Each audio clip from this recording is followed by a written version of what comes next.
Nós vamos abrir a Bíblia no Evangelho de Mateus, capítulo 13. Vamos ler do versículo 1 ao versículo de número 23. Mateus, capítulo 13, dando continuidade na sequência do texto, como estamos estudando. Mateus, capítulo 13, do versículo 1 ao versículo de número 23. Vou ler o texto, os irmãos acompanham. Diz assim: Naquele mesmo dia, saindo Jesus de casa, assentou-se à beira-mar, e grandes multidões se reuniram perto dele, de modo que entrou num barco e se assentou, e toda a multidão estava em pé na praia. E de muitas coisas lhes falou por parábolas, e dizia: Eis que o semeador saiu a semear, e ao semear uma parte caiu à beira do caminho, e vindo as aves a comeram. Outra parte caiu em solo rochoso, onde a terra era pouca, e logo nasceu, visto não ser profunda a terra. Saindo, porém, o sol a queimou, e porque não tinha raiz, secou-se. Outra caiu entre os espinhos, e os espinhos cresceram e a sufocaram. Outra, enfim, caiu em boa terra, e deu fruto, a 100, a 60 e a 30 por um. Quem tem ouvidos para ouvir, ouça. Então se aproximaram os discípulos e lhe perguntaram: Por que lhes falas por parábolas? Ao que respondeu: Porque a vós outros é dado conhecer os mistérios do reino dos céus, mas a aqueles não lhes é isso concedido. Pois ao que tem, se lhe dará, e terá em abundância, mas ao que não tem, até o que tem, lhe será tirado.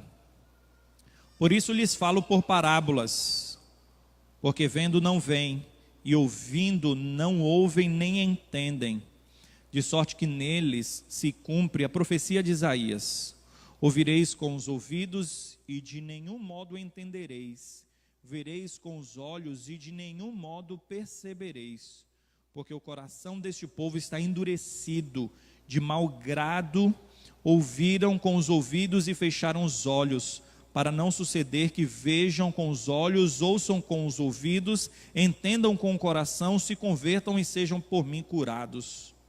Bem-aventurado, porém, os vossos olhos, porque veem, e os vossos ouvidos, porque ouvem. Pois em verdade vos digo que muitos profetas e justos desejaram ver o que vedes e não viram, e ouvir o que ouvis e não ouviram. Atendei vós, pois, à parábola do semeador. A todos os que ouvem a palavra do reino e não a compreendem, vem o maligno e arrebata o que lhes foi semeado no coração. Este é o que foi semeado à beira do caminho. O que foi semeado em solo rochoso, esse é o que ouve a palavra e a recebe logo com alegria, mas não tem raiz em si mesmo, sendo antes de pouca duração. Em lhe chegando a angústia ou a perseguição, por causa da palavra, logo se escandaliza. O que foi semeado entre os espinhos é o que ouve a palavra, porém os cuidados do mundo e a fascinação das riquezas sufocam a palavra e fica infrutífera. Mas o que foi semeado em boa terra é o que ouve a palavra e a compreende. Este frutifica e produz a 100, a 60 e a 30 por um. Vamos ter mais uma palavra de oração. Oremos. Magnífico Deus, eterno Pai, a palavra do Senhor está diante de nós, a mesma fora lida, a mesma fora anunciada há pouco menos de 2000 anos atrás. E quando pensamos na mensagem que vai ser anunciada hoje, a mesma é anunciada em cima da Tua palavra. Portanto, que a mesma possa frutificar. E sabemos que o poder está na palavra, e sabemos que é uma obra do Senhor. E é exatamente pela ciência desse fato que suplicamos. Haja no nosso meio, Deus, para a glória do Teu nome aqui pedimos, e fazemos isso em nome de Jesus. Amém. Quando criança eu tive uma experiência que talvez todos aqui tenham tido, na aula de biologia, quando o professor deve ter lhe dado uma semente de feijão, ou um feijão, né? para que você plantasse. E aí você então deve ter plantado, colocou o algodão, regou, enfim. É uma experiência que, como eu disse, você deve ter vivenciado, porque os professores fazem isso. É algo interessante pensarmos na beleza do surgimento de uma planta e tudo mais.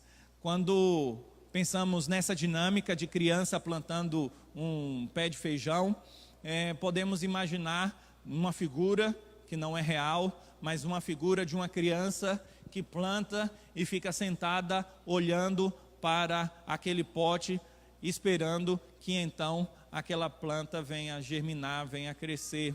E se ele ficar por muito tempo ali, ele vai se cansar. É óbvio, é claro, porque não é assim que procede o surgimento de uma nova planta da noite para o dia, aos nossos olhos, de forma fácil, mesmo o feijão que nasce rapidamente. Quando pensamos nesse aspecto, nós pensamos na palavra de Deus como um aspecto da evangelização, do crescimento, do lançar a semente, e nós precisamos ter atitudes que sejam atitudes de plantadores e não termos atitudes como essa criança, que é uma atitude que é própria da natureza de criança, porque é uma atitude infantil, e nós devemos então entender como funciona a palavra do Senhor, a fé, e é isso que o Senhor vai nos ensinar dentro do contexto do nosso texto. E já falando sobre a narrativa, a fim de situarmos o nosso capítulo e o nosso ensinamento, e a fim de entendermos por que as parábolas começam a surgir agora e tudo mais, no capítulo 12 nós encontramos uma hostilidade ao ministério do Senhor Jesus e à pessoa de Cristo. Vocês vão de se lembrar que o Senhor Jesus, ele está com seus discípulos e eles pegam espigas e comem, e isso é no dia de sábado. Os fariseus reclamam com Jesus por causa disso. Nós encontramos Jesus curando uma pessoa no sábado, e eles reclamam também por causa disso. Jesus expulsa um demônio, e eles dizem que Jesus está cheio de demônios, ele está fazendo isso porque ele faz em nome do príncipe de Beelzebu. Nós encontramos esses mesmos judeus pedindo um sinal, mas simplesmente com a intenção de tentar ao Senhor Jesus. E então o próprio texto mostra que há uma hostilidade, um desejo dos fariseus em matar Jesus. Tudo isso no capítulo de número 12. E agora nós encontramos o capítulo de número 13, o início do mesmo, ainda no versículo de número 1, dizendo o seguinte: naquele mesmo dia saindo Jesus. Então naquele mesmo dia, provavelmente dos eventos que antecederam todo o capítulo 12, mas no mínimo no mesmo dia dos últimos acontecimentos da hostilidade. Quando nós olhamos essa conexão da parábola com o contexto anterior, nós vamos entender por que o Senhor Jesus inclusive cita os profetas, e especificamente o profeta Isaías, dizendo que a intenção dele contar parábolas é para que essas pessoas que têm um coração endurecido não entendam a verdade do Evangelho, para que não compreendam. Então a realidade da parábola que começa aqui, Jesus ainda não contou nenhuma parábola, é por isso que os discípulos ficam meio confusos, perguntando por que o Senhor está ensinando dessa forma. É aqui que o Senhor começa a ensinar as parábolas, e aqui nós temos uma seção de parábolas que fazem referência ao reino de Deus, e então Jesus vai dizer exatamente que é para que essas pessoas, esses fariseus e todos aqueles que rejeitam a palavra, não entendam a mensagem do Evangelho. Então a ideia é dupla, e o próprio Senhor Jesus diz isso, que é para esclarecer quanto àqueles que têm ouvidos, como diz a própria expressão ao término da parábola: quem tem ouvidos para ouvir, ouça. Mas aí alguém vai perguntar, Jesus está falando sobre pessoas que são surdas? Não, é uma figura de linguagem para dizer aqueles que têm ouvidos espirituais. Ouçam estes o que o Espírito diz, a mensagem do Senhor, a verdade do Evangelho. Aqueles que não têm ouvidos, eles não vão ouvir. Aqueles que não têm olhos, eles não vão ver, eles não vão enxergar, não vão entender a mensagem do Evangelho. Na verdade é uma forma de rejeitá-los. O próprio Evangelho rejeita aqueles que rejeitam o Evangelho. E assim nós encontramos a dinâmica desse texto, e por isso Jesus conta essa parábola, a parábola da semente e dos solos. O interessante é que o Senhor está advertindo, e a chegada do Messias e a vinda do Messias implica em salvação, mas isso não quer dizer que todos são salvos. Isso não quer dizer que todos vão receber a mensagem do Evangelho. Existem aqueles que hão de resistir, aqueles que vão se opor, e é isso que o Senhor está ensinando, e é isso que nós vamos entender, portanto, nesse texto.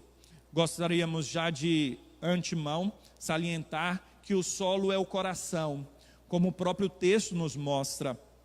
E então, entendendo essa dinâmica de que a palavra, ela entra no coração e ali permanece, e isso faz frutificar, e é por isso que a semente é plantada dentro dessa disposição de estar dentro da terra. É dentro dessa própria lógica que nós precisamos entender que a palavra de Deus deve estar no nosso coração.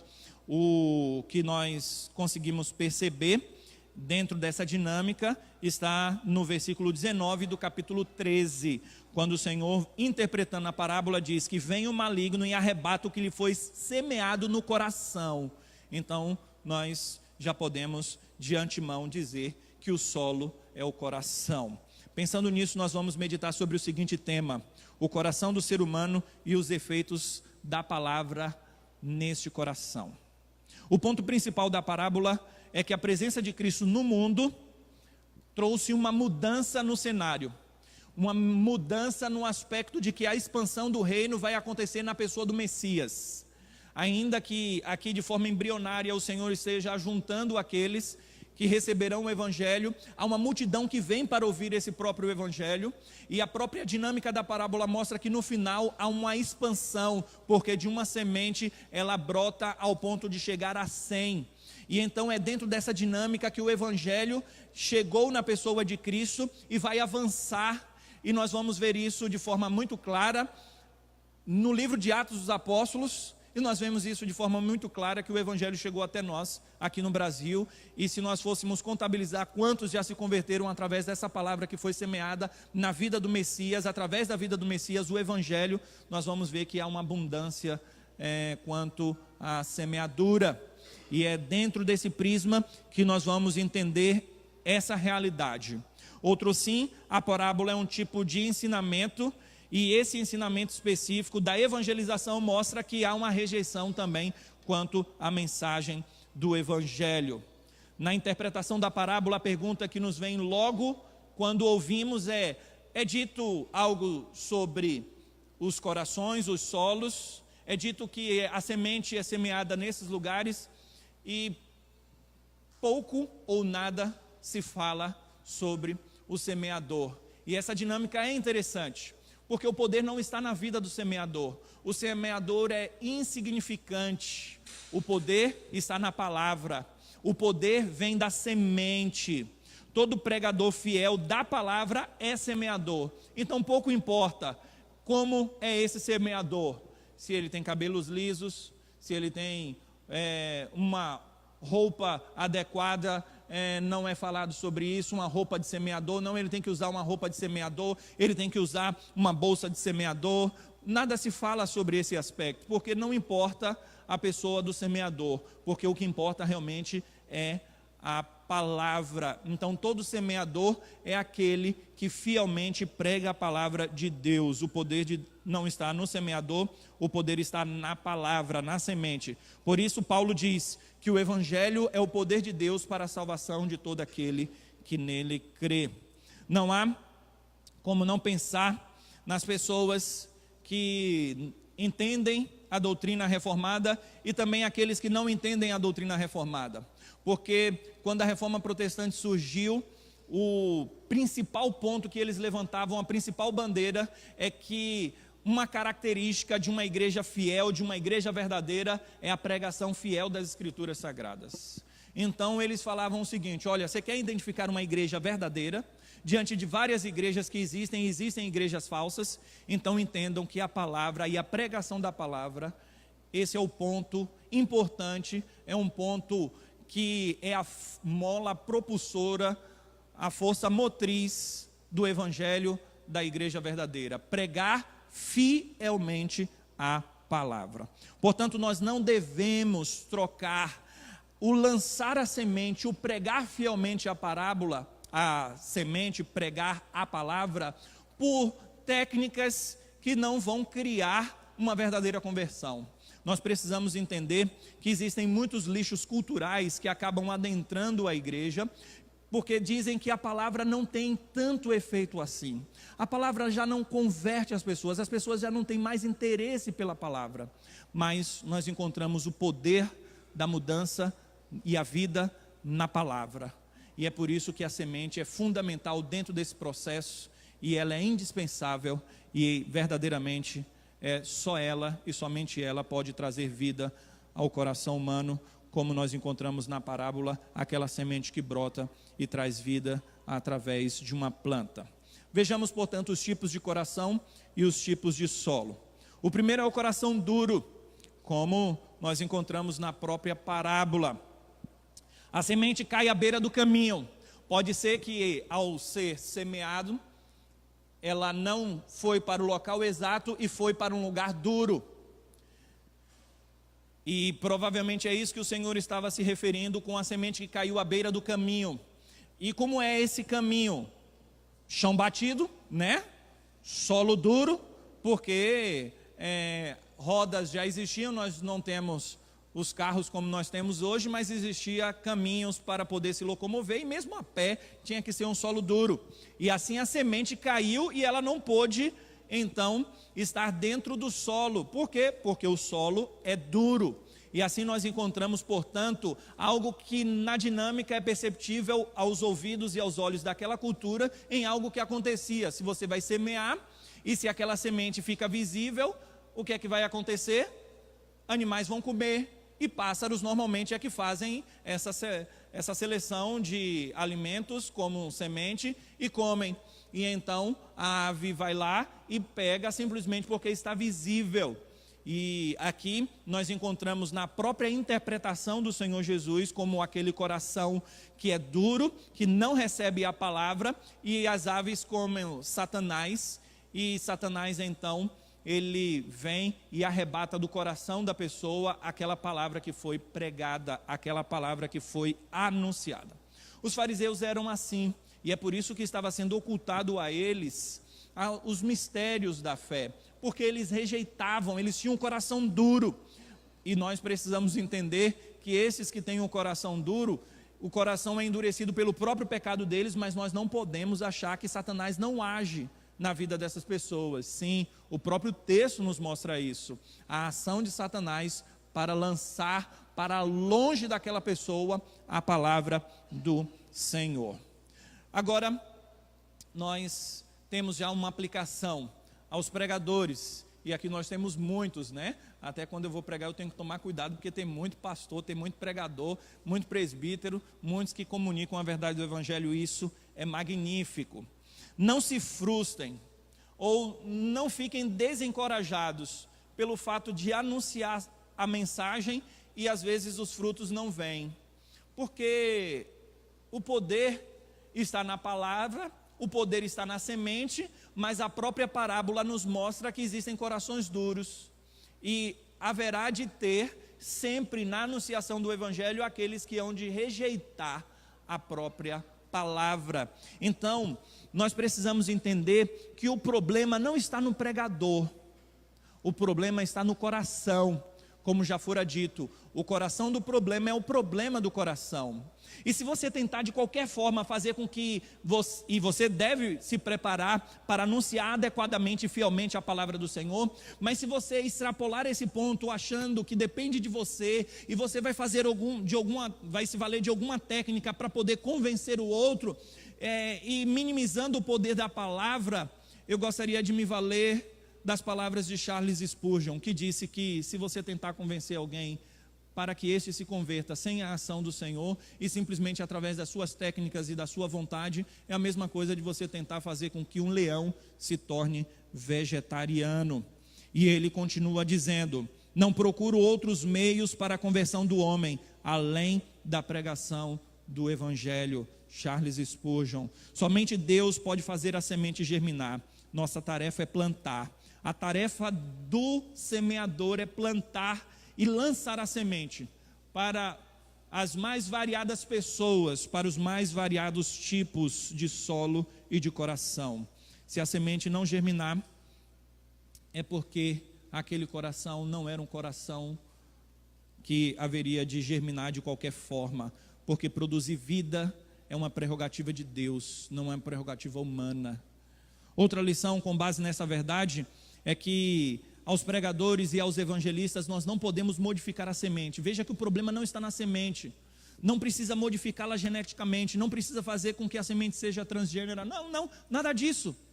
Não modifique, porque o problema não está na semente, o problema está no coração. Então, nós não precisamos de algumas técnicas que venham suplantar a pregação do Evangelho para que a mesma seja aceitável, para que a mesma possa brotar no coração dos homens. Nós não precisamos de alguns enfeites, de alguns adornos, para que a mensagem ela seja palatável, para que ela possa ser engolida, e aqui eu estou falando no mau sentido mesmo, a fim de que as pessoas aceitem e recebam adequadamente. Alguns até tentando se valer de algumas técnicas, acham que um fundo musical na hora que o pregador estiver pregando, então imagine algum irmão aí falando tudo aqui, alguém lá, tal, um ambiente meio melancólico, para que a pessoa chore, e tudo isso é adequado para que as pessoas se convertam. Nós precisamos entender que não adianta técnicas humanas se o coração for duro, se o coração não for um coração que há de receber a palavra de Deus e há de ser transformado pelo poder do Evangelho. A atmosfera e o ambiente não vai fazer com que a semente venha germinar. Imagine um semeador, vou lá semear e aí eu coloco uma música bem tranquila, uma música maneira, vou colocando lá e ele lançando a semente. Vamos ver se essa música aqui vai ajudar para que essa semente venha germinar. É ilógico. Isso não acontece. A tarefa é plantar. Então, pregador, anunciador, evangelista, pregue o Evangelho, anuncie o Evangelho. A semente vai germinar, não pelo poder do pregador, mas pelo poder de Deus no coração daqueles que receberão a mensagem do Evangelho. A semente é perfeita, o problema não é da semente, o problema é do solo. E se nós modificarmos a semente, então nós modificamos o Evangelho e nós perdemos toda a natureza do Evangelho. Como bem disse John MacArthur, um Evangelho modificado não é Evangelho. Aos que ouvem, sejamos diligentes para ouvir atentamente, a fim de que Satanás não arrebate do nosso coração a palavra de Deus. Isso demonstra que um coração duro, ele se endurece, e é por isso que Satanás arrebata daquele coração a mensagem do Evangelho. Portanto, o que cabe a nós diante dessa advertência é ouvir a mensagem do Evangelho, estarmos atentos, estarmos disponíveis à ação de Deus nas nossas vidas, porque a palavra de Deus há de penetrar no nosso coração e há de germinar. E quando nós nos endurecemos e não somos diligentes em ouvir a palavra de Deus, é certo que Satanás arrebata a mensagem do Evangelho do nosso coração, e também é por isso que a mesma não germina, porque mesmo um coração duro, pelo poder de Deus, esse coração pode ser quebrantado e pode haver regeneração ali. Quando nós classificamos os fariseus, nós estamos não falando da totalidade deles, porque nós encontramos Nicodemos, que era um fariseu, buscando ao Senhor Jesus e ouvindo a mensagem do Evangelho. Portanto, nós não queremos classificar aqui grupos de pessoas como aquelas que não recebem o Evangelho e outras que recebem o Evangelho. Nós não sabemos, e é por isso que lançamos a semente de forma indistinta. É por isso que nós lançamos a semente para todos os corações, porque nós não sabemos o coração que há de receber a mensagem do Evangelho. Portanto, ouça com avidez, deseje ouvir a palavra de Deus, e não ouça de forma crítica, mas ouça esperando que Deus fale ao seu coração e mude a sua vida. Portanto, a diligência pela palavra, no sentido de ouvir a mesma, é o que faz com que a semente se penetre no nosso coração e que a mesma frutifique. Segundo coração, o coração que vive na superficialidade. Esse é o coração que caiu, brotou, agora diferente do outro, como os fariseus, que não havia nenhuma percepção de vida, não houve nada que implicasse em vida. Agora, nesse coração, há o brotar de uma semente, há uma planta que nasce, mas o texto diz que a pedra que estava debaixo daquela areia que estava por cima fez com que a semente não fosse fundo, e então ela brotou rapidamente e cresceu, mas por não ter raiz profunda, então o sol fez com que ela morresse. E aí então nós encontramos a interpretação do Senhor Jesus dizendo que esta pessoa, o evangelho é recebido de forma rápida. É interessante essas dinâmicas do texto, a gente precisa perceber isso. Olha o que é que o Senhor Jesus diz, versículo de número 20: ao que foi semeado em solo rochoso, esse é o que ouve a palavra e recebe logo. Está vendo a expressão recebe logo? É a mesma expressão que, lógico que resguardada as devidas proporções de comparação, com o que é colocado aqui no versículo 5. Olha o que é que diz: outra parte caiu em solo rochoso, onde a terra era pouca e logo nasceu. Percebam a expressão logo, é a questão de dar uma resposta muito rápida. Ela cresce rapidamente, mas existe um problema: ela não tem raiz, ela não tem profundidade, e por isso ela não fica viva, porque quando o sol bate e quando as intempéries da vida vêm, então essa planta perece. Perceba a expressão também que é sui generis no texto, na interpretação no versículo 20, a pessoa ouve a palavra e recebe logo, com alegria. Outras expressões dizem com entusiasmo. Então percebam que é uma pessoa totalmente favorável para o evangelho, recebe com alegria, mas existe um problema: não é uma fé verdadeira, ela não permanece firme. Quando vêm as dificuldades, logo essa planta se dissipa, porque ela não tem raiz em si mesmo, e por isso é de pouca duração, e lhe chegando a angústia ou a perseguição por causa da palavra, logo se escandaliza. Versículo de número 21. Existe uma expressão que é usada no contexto de plantação e revitalização de igrejas, e em muitos contextos de igrejas locais, e nós podemos até fazer um raio-x quanto ao evangelho no Brasil. E aqui o evangelho eu estou colocando entre aspas, no aspecto de que muitos se dizem evangélicos. Nós temos muitas igrejas, e o que se é dito em relação a esses grupos é que há uma extensão que não se limita a poucos quilômetros, mas é grande o número dos convertidos. E então a expressão diz que quando nós percebemos essa dinâmica, o evangelho no Brasil então tem quilômetros de extensão, mas centímetros de profundidade. Dentro desse aspecto de que as pessoas recebem o evangelho com muita facilidade, mas quando nós olhamos para a vida, não há profundidade no evangelho. A resposta à palavra aqui é simplesmente emocional. É isso que o texto está mostrando, e é isso que nós precisamos entender. Na interpretação de Jesus, a pessoa recebe com alegria, mas a palavra não penetrou fundo, não foi no fundo do coração. O resultado é que ela vai morrer diante da perseguição. E aqui nós precisamos entender que a alegria em ouvir a palavra não é sinônimo de conversão, não é sinônimo de vida profunda, não é sinônimo de que a pessoa tem uma fé verdadeira, uma conversão genuína. Todos que têm a verdadeira conversão têm alegria, que é o fruto do Espírito, mas nem todos que demonstram alegria nos ambientes de culto têm a verdadeira conversão, a verdadeira salvação. John MacArthur disse que nunca faça com que o evangelho seja um apelo para pessoas emotivas, que recebem com alegria e que se valem das emoções para então receber a mensagem do evangelho. Ele disse isso, e eu digo: pessoas que nos cultos demonstram uma alegria fora do comum, escondem uma verdadeira conversão, escondem uma realidade de que não são convertidas e que não têm profundidade na palavra. E por que eu digo isso? Percebam a expressão que eu disse: uma alegria desmedida, uma alegria fora do comum, porque no culto nós choramos por causa dos nossos pecados, e isso não está relacionado à alegria, isso está relacionado a sentimento, mas nós precisamos entender que a gente esconde muito na superficialidade as nossas emoções quando nós somos espontâneos sempre, quando nós somos extrovertidos demais. Existem alguns problemas que são camuflados com pessoas dessa natureza, e um ambiente que sempre promove um tipo de realidade emotiva, de alegria, mas não para refletir, não pensa nas questões da vida, não chora por causa do pecado, não entende as lutas. Percebam que inclusive são as lutas, aqui no texto, são as lutas que fazem com que ela venha perecer na sua fé, que não é uma fé verdadeira.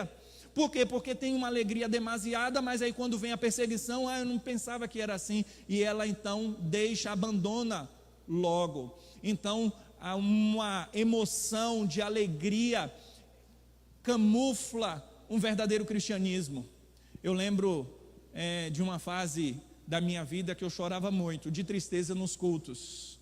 E era exatamente porque Deus falava ao meu coração, me abençoava e mostrava que eu precisava exatamente do Evangelho para me confrontar e para me erguer. Então o Evangelho tinha um poder de por si mesmo fazer isso no meu coração. E isso não era produzido por causa de um ambiente, mas era produzido pela palavra, pela anunciação da verdade, pelos cânticos. Quando eu entendia e lia a letra do cântico, entendia perfeitamente. Então nós estamos querendo dizer que a emoção faz parte do culto, mas uma alegria, como diz o texto, desmedida, ela esconde uma verdadeira conversão, quando ali na verdade não há uma verdadeira conversão.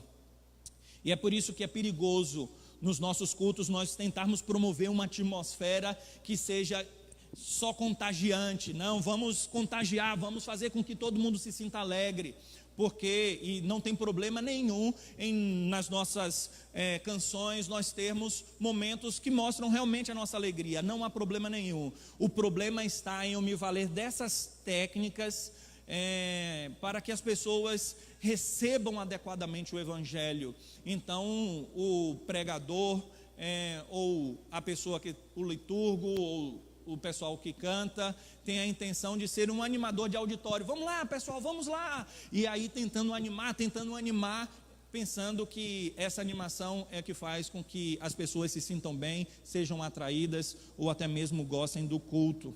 Nós precisamos entender que a vida ela é contrabalanceada entre razão e emoções. E nos nossos cultos, nós temos sim um culto racional. E com isso nós não queremos dizer que nós não devemos nos alegrar e que nós não devemos ter choros, mas que isso não seja promovido pelo ambiente que nós queremos trazer uma atmosfera que traga alegria, mas que no final das contas cria superficialidade e mostra um evangelho que não é centrado na conversão e na produção de frutos, mas um evangelho que gira em torno de uma atmosfera contagiante de alegria que demonstra apenas superficialidade.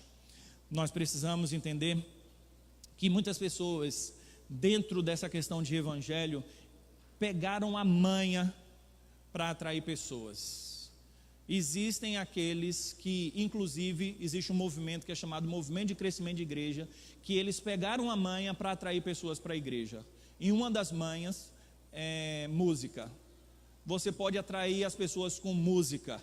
Então faça uma música, treine bem a equipe de cânticos, que é mal intitulada como equipe de louvor. Treine bastante, faça um movimento e então tem até um momento espontâneo, né? Pare ali depois e passe uns 10, 15 minutos chorando e o pessoal levantando a mão. Isso o pessoal gosta, é bom, atrai pessoas. A música tem um poder realmente e ela precisa ser usada com cautela.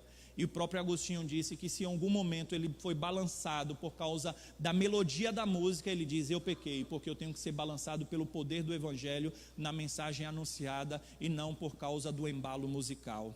Portanto, meus amados irmãos, as emoções somente produzem crenças momentâneas. O verdadeiro Evangelho mexe com as nossas emoções. E os irmãos mesmos já viram eu aqui feliz, já me viram feliz e também já me viram chorando. E isso deve acontecer nos nossos cultos. Mas nós não devemos produzir um ambiente que carregue essas coisas, porque nós vamos produzir uma crença momentânea e um apelo para um entretenimento no culto, sem profundidade da palavra, e então nós vamos ter um coração superficial no Evangelho. Toda vez que a igreja e o pregador procura ser relevante, ele se torna irrelevante. Toda vez que ele procura ser relevante, ele se torna irrelevante. Mas quando ele entende que ele é irrelevante, então ele se torna relevante, porque a relevância não está nele, mas a relevância está no poder da palavra, está na semente. É por isso que a parábola é fantástica e nada se fala sobre o semeador, porque o poder não está nele, o poder está na palavra. As pessoas querem ser aceitas, as pessoas querem ser amadas, elas querem ir para o céu. E por esse desejo, as pessoas acabam modificando através de uma mensagem que é superficial, e também ela vai ser superficial, porque se trabalha com as emoções. Mas nós precisamos entender que a verdadeira profundidade no Evangelho está no fato de eu mergulhar no Evangelho e entender que eu preciso ser profundo na mensagem da salvação, e essa mensagem é escândalo, e essa mensagem, a própria mensagem, perceba a dinâmica do texto: perseguido por causa da palavra, por causa da semente. Essas pessoas serão perseguidas na faculdade, em casa, serão perseguidas na vida, e então elas vão simplesmente deixar o Evangelho por causa dessa perseguição. Então a profundidade na palavra faz com que nós venhamos entender que essa profundidade é o entendimento da verdade do Evangelho como um todo. Nós precisamos entender isso. Então a igreja não deve tentar ser atrativa a despeito do Evangelho. O próprio Evangelho é que vai atrair. E quando nós procuramos isso, nós estamos alimentando um coração superficial, sem profundidade do Evangelho. E aqui vem mais uma lição para até mesmo os irmãos, apesar de eu já ter falado de forma pontual, mas eu gostaria de me deter um pouco mais nesse ponto, que é uma lição para aqueles que fazem parte da equipe de cânticos, até mesmo aqueles que acompanham na internet de outras igrejas e que conduzem cânticos. Uma lição nesse particular é que nós não devemos de forma alguma nos valer dessas técnicas achando que nós vamos ajudar o Espírito Santo. A música, ela tem a intenção de comunicar a verdade do Evangelho, e esse é o objetivo, esse é o nosso objetivo. Então até mesmo quando alguém fala com alguém, bom dia, como é que você responde? Bom dia! Não, não é assim. Então se a gente fala, bom dia, irmãos, não fica esperando que o pessoal, bom dia, bom dia. Não, bom dia, o outro respondeu, bom dia, vamos lá, vamos cantar. Então percebam que nessa dinâmica toda nós temos sempre um modelo que é preconizado pelas igrejas que pegam essa manha, e eles acabam trazendo isso e atrai pessoas, e nós somos formatados por esses aspectos. Se um dia você falar bom dia e o outro responder com muita alegria, beleza. Mas normalmente não é assim que as pessoas fazem quando respondem umas às outras. E por que então nós queremos promover um ambiente assim, como até achando que quando a gente começa a ler o texto bíblico, aí está todo mundo caladinho. Aí na hora da equipe de cânticos, agora tem vida na igreja, ou maravilha, ou eu tenho que me acalmar aqui, senão eu vou até imitar línguas e não posso fazer isso. Então, é nesse aspecto, meus amados irmãos, as pessoas acabam promovendo, e isso faz com que haja superficialidade. E é exatamente isso que o texto fala, a alegria através da superficialidade. Então cante o quê? As escrituras, cante que Cristo ressurgiu, e que isso emocione as pessoas, cante que Cristo morreu por você, e isso vai lhe emocionar, isso vai lhe trazer alegria. Então você vai levantar as mãos, não porque alguém diz que você tem que levantar as mãos, mas porque você entendeu que Cristo morreu por você, e você então vai levantar para dizer, glória a Deus, porque Ele morreu por mim. É isso que nós temos que entender. Uma profundidade no Evangelho vai pelo significado do Evangelho, e não por artifícios humanos para que esse Evangelho seja aceito. E é isso que nós devemos entender. A profundidade do Evangelho está no fato de nós entendermos o que é realmente o Evangelho. Se uma pessoa apela para as emoções, ela só terá reações emocionais.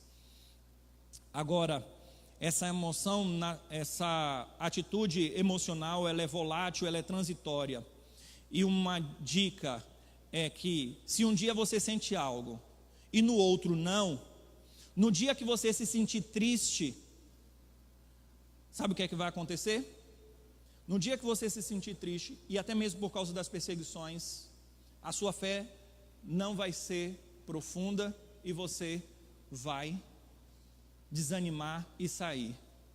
E quando você estiver passando por essas provações e por essas lutas, não vai adiantar nada você olhar para o irmão que está do seu lado e dizer o seguinte para ele: alguém dizer isso e você fazer isso. Dê uma gargalhada na cara do diabo. Olha para o seu irmão aí, dê uma gargalhada na cara do diabo, que você vai ter um ano abençoado e você não vai ter luta e provações.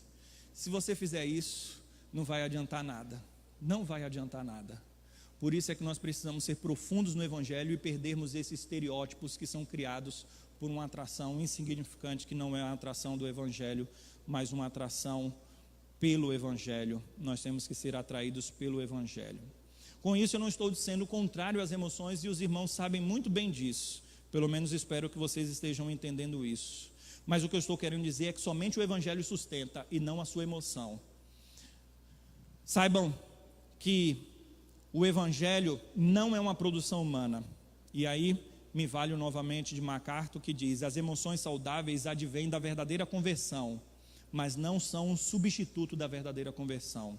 Ao passo que R.C. Sproul também diz: tais indivíduos que apelam para as emoções no culto e nessa atmosfera, eles têm um flerte com o cristianismo, e eles têm uma descarga momentânea de entusiasmo na vida. E nós precisamos entender que a nossa vida é contrabalanceada, e esse contrabalanceio passa pela racionalidade, pelo entendimento, mas também passa pelas emoções. Conversões temporárias, isso é possível? Sim, não é a verdadeira conversão. Falamos até de fé. Alguém tem uma fé, e realmente tem uma fé. Pode ter uma fé na fé, mas não é a fé verdadeira. E então essas pessoas acabam saindo da graça do Senhor Deus diante das perseguições. E aqui eu me valho também de uma expressão do Spurgeon quanto a toda essa questão de anunciar o Evangelho. E principalmente aqueles que estão chegando à nossa igreja, que são de ambientes onde estão acostumados ou foram acostumados a ouvir isso, e muitos estão chegando na igreja presbiteriana e às vezes veem que o ambiente é diferenciado, e às vezes estão vindo porque sabem que o ambiente é diferenciado mesmo, e alguns podem até perguntar, ainda ninguém me perguntou, mas alguns podem estar se indagando: e quanto à questão dos apelos, da pessoa levantar a mão e ir à frente? No mesmo sentido, no sentido de que logo cresce. Então, às vezes, por causa da emoção, por causa do cântico, por causa do momento, a pessoa responde imediatamente. Mas nós precisamos entender que nós temos que discipular, que nós temos que caminhar com essa pessoa. E essa mesma realidade de levantar a mão e de dar uma posição tão rápida também mostra esse aspecto, um aspecto da superficialidade. E aqui eu me valho de Sproul e Spurgeon. Sproul diz: uma profissão de fé superficial, rasa, não é garantia de uma fé verdadeira. Ele diz isso. Agora eu me valho de Spurgeon e peço licença para ler, porque o texto de Spurgeon é um tanto quanto grande, mas eu faço questão de ler para que os irmãos possam entender por que nós agimos assim. Olha o que é que ele diz: toda pressa em conseguir membros para a igreja é sumamente nociva, tanto para a igreja como para os supostos convertidos. Lembro-me muito bem de vários jovens que eram de bom caráter e que inspiravam esperança quanto à religião. Todavia, em vez de sondar-lhes o coração e divisar sua conversão real, o pastor não lhes deu descanso enquanto não os persuadiu a professarem a fé. Achava que estariam mais ligados às coisas santas se professassem religiosos, e se sentia seguro ao pressioná-los, pois prometiam tanto. Imaginava que, se os desanimasse com um exame cuidadoso, poderia até mesmo afugentá-los, e assim, querendo segurá-los, fê-los hipócritas. Aqueles jovens estão hoje muito longe da igreja do que estariam se tivessem sofrido a afronta de ser mantidos no lugar que lhes cabia, e se tivessem sido advertidos de que não se haviam convertido a Deus. Não pensem que a conquista de almas é alcançada ou pode ser obtida através da multiplicação de batismos e do aumento do número de membros da sua igreja. Que significam esses batismos? que significam esses despachos vindos do campo de batalha.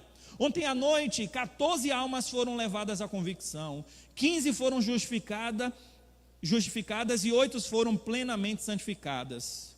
Continua Spurgeon: estou farto dessa ostentação pública, dessa mania de contar os pintinhos que ainda não saíram do ovo, dessa exibição de troféus duvidosos. Ponham de lado essa contagem de cabeças, essa inútil pretensão de atestar em meio minuto aquilo que requer a prova de uma vida inteira. Sejam otimistas, mas moderem o entusiasmo exagerado. E olha que nós estamos citando um dos principais pregadores que tinha uma igreja abarrotada de pessoas, mas ele fez isso através da pregação do Evangelho e não de subterfúgios que foram criados em uma cultura evangeliquez para atrair pessoas. Não estamos sendo contra o crescimento da igreja, mas nós estamos sendo contra o crescimento com base em técnicas emocionais e duvidosas. A falsa fé funciona dessa forma: quando as aflições vêm, a pessoa não permanece, ela se vai, pois há superficialidade em seu coração. Isso é o que estava acontecendo com os cristãos da carta aos Hebreus, que por causa da perseguição estavam fugindo e deixando o Evangelho. Terceiro coração, o coração mundano. A planta cresce, mas a erva daninha também cresce ali. É isso que o texto diz: há um espinheiro, há espinhos. E com o crescimento dos espinhos que sobrepujam e sufocam aquela planta, portanto aquela planta perece.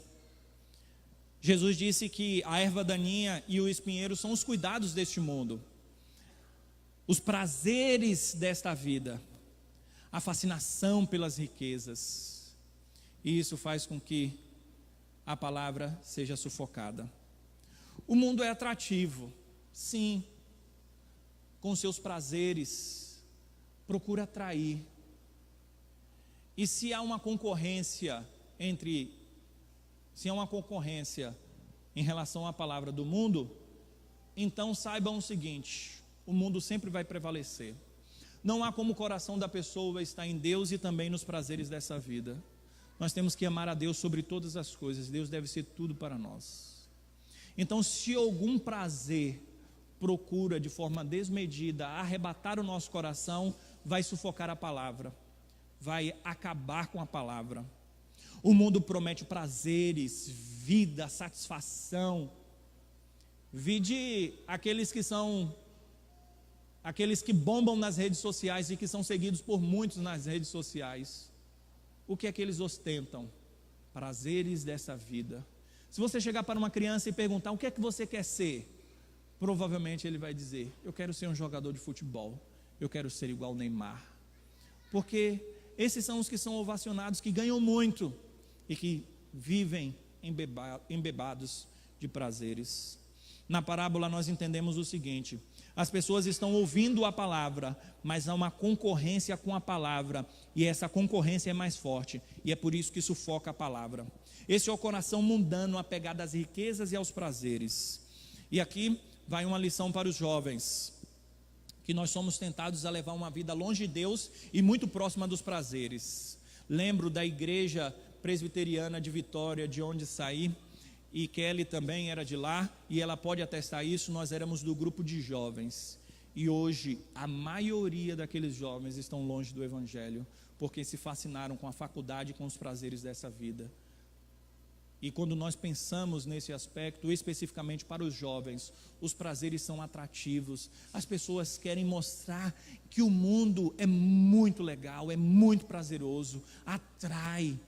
E então nós precisamos entender que a palavra ela é sufocada pelo Evangelho, quando então nós damos primazia aos prazeres dessa vida. Há um indício de que muitas pessoas e adolescentes que estavam na igreja, quando entenderam a fascinação desse mundo, acabaram se distanciando do Evangelho ao irem para a faculdade e tudo mais. Um coração dividido é um coração inteiramente entregue ao mundo. Alguém que gosta dos prazeres dessa vida, no final das contas, eles amam os prazeres e não amam a Deus. E é isso que Tiago fala, que não há como amar a Deus e amar os prazeres dessa vida e amar o mundo. É por isso que a teologia da prosperidade tem solo fértil no nosso país e em muitos países. Porque o que é que essa teologia promete? Riquezas, prazer, status. É isso que é prometido. E aí, as pessoas, quando adquirem tais realidades, acabam saindo do Evangelho. E é por isso que nessas igrejas há tanta rotatividade de pessoas. E nós precisamos entender, meus amados irmãos, que assim como uma planta brota nesses corações, também brotam os espinheiros. E o prazer deste mundo, quando brota no nosso coração, sem dúvida alguma suplanta a palavra. Quarto e último coração é o coração regenerado, é o coração transformado. E aqui eu gostaria de dizer o seguinte: se fôssemos até pensar na questão do que tudo que já foi dito aqui, seria até desanimador, né? Poxa, mas tem tudo isso, coração duro, coração superficial, coração que ama os prazeres, e realmente é um tanto quanto desafiador. Mas a nossa tarefa também é gloriosa, porque, como eu disse, o poder está na semente e há resultados. Há resultados. E este é o lado bom da história, o solo no qual a palavra há de germinar. Esse é o outro lado da história, o lado do poder da palavra e um poder sobrenatural. Simon Kistemaker, interpretando esse texto, ele disse que o que era provável de uma semente é que ela desse a 10 por 1, e se fosse uma abundante colheita, 30 por 1. Mas deu 60 a 100 até mesmo por 1. Percebam a questão de que aqueles ouvintes, quando originalmente ouviram isso, eles entenderam que era algo diferenciado, um poder sobrenatural. E é isso que nós precisamos entender: há poder sobrenatural na palavra, e essa palavra vai germinar nos corações, e é por isso que nós temos que anunciar e crer que vai haver mudança na vida de pessoas. Nós vemos aqui a multiplicação da semente. Quando nós pensamos nesse aspecto, nós temos certeza que um dia, naquele grande e glorioso dia, nós veremos o que a Bíblia diz: uma multidão daqueles que creram, daqueles que ouviram a mensagem do Evangelho, de todos os povos, de todas as línguas, de todas as raças, de todas as nacionalidades. E isso tudo aconteceu por causa do poder do Evangelho, que multiplica, a multiplicidade do Evangelho. Alguém pode ser levado a pensar que aqui a terra boa é o coração bom, mas não é. Lembrem que o poder não está na terra, mas o poder está na semente. Deixa uma terra boa sem a semente, vai nascer vida ali? Não. Então jamais seja levado a pensar que está em nós o poder de sermos cristãos. Não. O poder é de Deus, da semente, da palavra. O coração, ao receber a semente, é que é regenerado. Como diz 1 Pedro capítulo 1, versículo 23, pois fosse regenerados não de semente corruptível, mas de incorruptível, mediante a palavra de Deus, a qual é viva e permanece. Luiz Berkoff vai dizer que a regeneração é a implantação da nova vida no coração, que pode então se voltar para Deus. Houve um movimento, como eu disse, de crescimento de igrejas, e que deu até o surgimento para movimento de plantação e revitalização de igrejas, que surgiram nos Estados Unidos. E nós importamos na igreja cristã muito dessas coisas de movimentos, até mesmo para fazer a igreja crescer. Olha, você quer o sucesso para a igreja crescer, faça isso, isso e isso. São o que os movimentos apregoam. Existem coisas boas, nem tudo nós devemos jogar no lixo, devemos ter cuidado. E uma das coisas boas que aconteceu é que até mesmo as igrejas reformadas se despertaram para essa questão de se mobilizar e de entender que precisa ter crescimento. E toda a igreja, meus amados irmãos, precisa crescer, toda a igreja. Infelizmente, muitos teólogos reformados se valem desse seguinte argumento: a nossa teologia é boa, por isso que a nossa igreja não cresce. Na verdade, eles estão se valendo de um argumento que eu considero correto e imiscuindo esse argumento correto com um errado, e portanto o argumento se torna totalmente errado. porque aí eu me valho também de Ronaldo Lidório, que é um grande evangelista, um grande missionário do nosso tempo, que ele diz o seguinte: abundância de pregação da palavra, a abundância de colheita, abundância de conversões, abundância de pessoas que recebem o evangelho e dedicam a sua vida a Deus. Então o que falta para muitas igrejas é exatamente isso, é pregar o evangelho, e aquele que é o líder da igreja, juntamente com outros, acabam se desculpando, e eles usam essa argumentação de que as pessoas não querem ouvir esse evangelho ou coisas dessa natureza. Pelo contrário, nós precisamos entender que quando nós pregamos o evangelho, há multiplicidade, e isso precisa acontecer.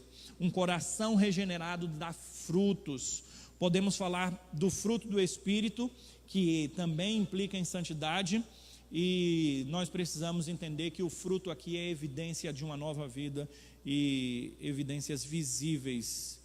Portanto, a nossa religião, ela não é vã, pois ela vem acompanhada de frutos e de obras que testificam a nossa fé. Gostaria de findar com algumas poucas lições finais. Primeiro, sobre a doutrina da eleição.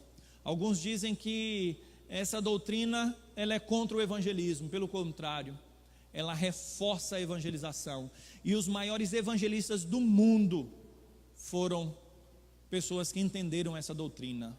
Se você estudar a história da igreja, você vai perceber isso. E alguns dizem que essa doutrina só é encontrada em Paulo. Quem disse isso? Jesus acabou citando isso aqui. Veja os versículos 11 a 15, faço questão de repeti-los. Olha o que é que o Senhor diz. Ao que respondeu: porque a vós outros é dado conhecer os mistérios do reino dos céus, mas àqueles não lhes é isso concedido. Pois ao que tem, se lhe dará, e terá em abundância, mas ao que não tem, até o que tem lhe será tirado. Por isso lhes falo por parábolas, porque vendo não veem, e ouvindo não ouvem, nem entendem, de sorte que nele se cumpre a profecia de Isaías.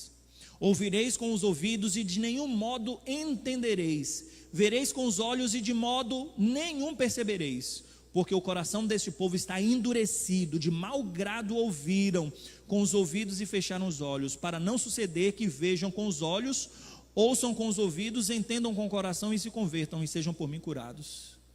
Viram essa parte final? O que é dito? É retirado deles para que eles não se convertam e não sejam curados. Não sejam por mim curados. É por isso que é retirado deles.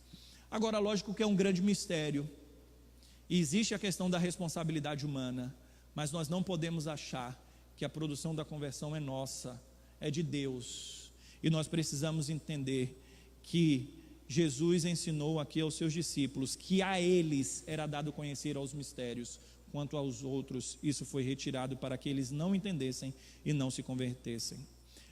As parábolas sempre falam de juízo, e esta mostra isso e tantas outras. Quando Natã advertiu Davi, ele contou uma parábola. Quando nós olhamos as parábolas da vinha, da figueira, sempre nós encontramos questão de juízo, a oliveira e tudo mais. Então nós precisamos entender que quando essa mensagem é anunciada, quando as parábolas vêm, entendam que também há uma mensagem de juízo, e nós queremos anunciar essa mensagem de juízo.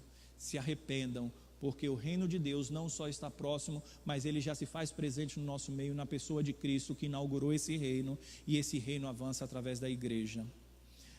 Pensem na beleza do privilégio de poder ouvir essa mensagem.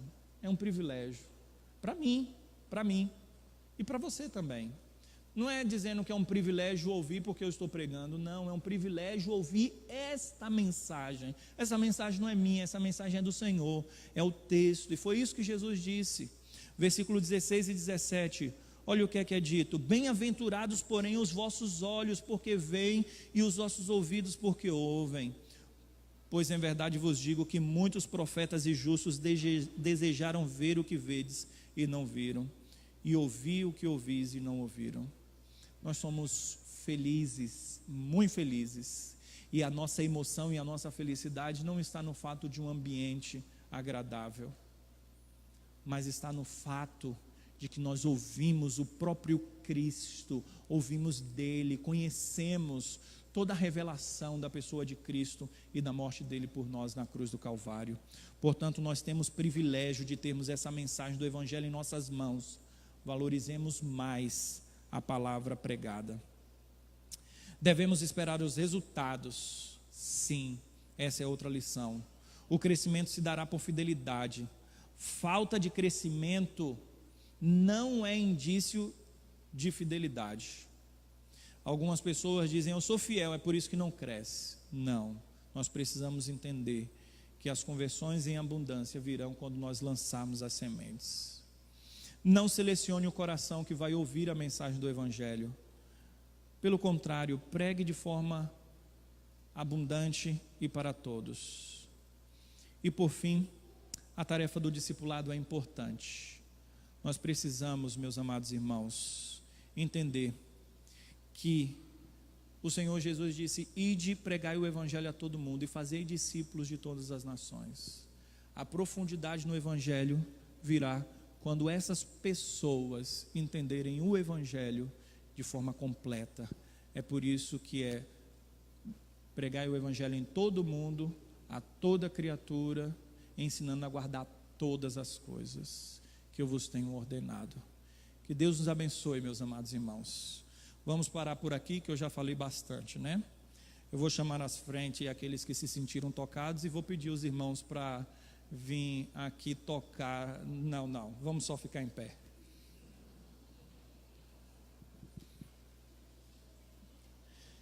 Senhor, queremos ser fiéis ao Senhor. E o Senhor sabe que a minha oração sempre foi esta, e o meu desejo sempre foi este.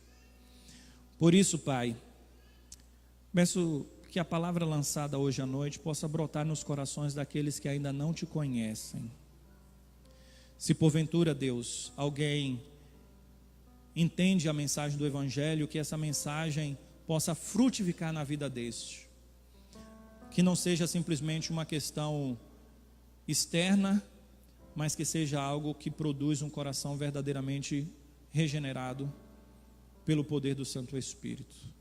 Que o Senhor nos abençoe para que sejamos sempre fiéis e para que essa fidelidade implique em evangelização, porque se nós acharmos que estamos sendo fiéis, mas não evangelizarmos, nós estamos sendo infiéis. Tem misericórdia de nós e que a tua igreja cresça através da pregação da palavra e para a glória do teu nome.